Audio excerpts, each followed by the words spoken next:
পরম বন্ধু যখন চরম শত্রু, প্রকাশ্যে ট্রাম্প মাস্কে তুমুল ঝগড়া। বেশ কিছুদিন ধরেই মার্কিন প্রেসিডেন্ট ডোনাল্ড ট্রাম্প ও ইলন মাস্কের মধ্যে চলছে রাজনৈতিক টানাপোড়েন। এবার ফাটল আরও চওড়া হলো। রীতিমতো কাদা ছোড়াছুড়ির পর্যায়ে দাঁড়িয়ে দুজনের সম্পর্ক। প্রকাশ্যে তুলকালাম চলছে ইলন ট্রাম্পের।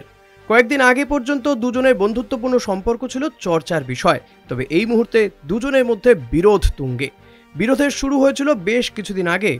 ট্রাম্প প্রশাসনের জনকল্যাণমূলক বিলকে জঘন্য পদক্ষেপ তকমা দিয়েছিলেন ইলন মাস্ক।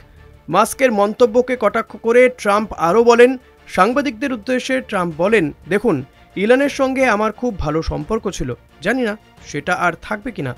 পাল্টা জবাব দেন মাস্কও। তিনি দাবি করেন তাঁর সহায়তা ছাড়া 2024 সালের নির্বাচনে ট্রাম্প জিততে পারতেন না।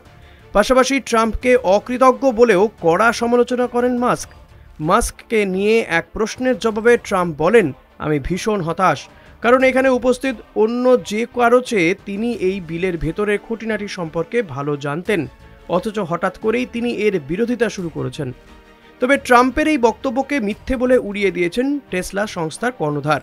বৃহস্পতিবার মার্কিন প্রেসিডেন্ট সাংবাদিকদের মুখোমুখি হয়ে হতাশার সুরে বলেছিলেন, মাস্কের আচরণ হতাশাজনক। জবাবে চুপ থাকেননি মাস্কও। তারপরে টেসলার শেয়ার দর বড় ধরনের পতনের মুখে পড়ে।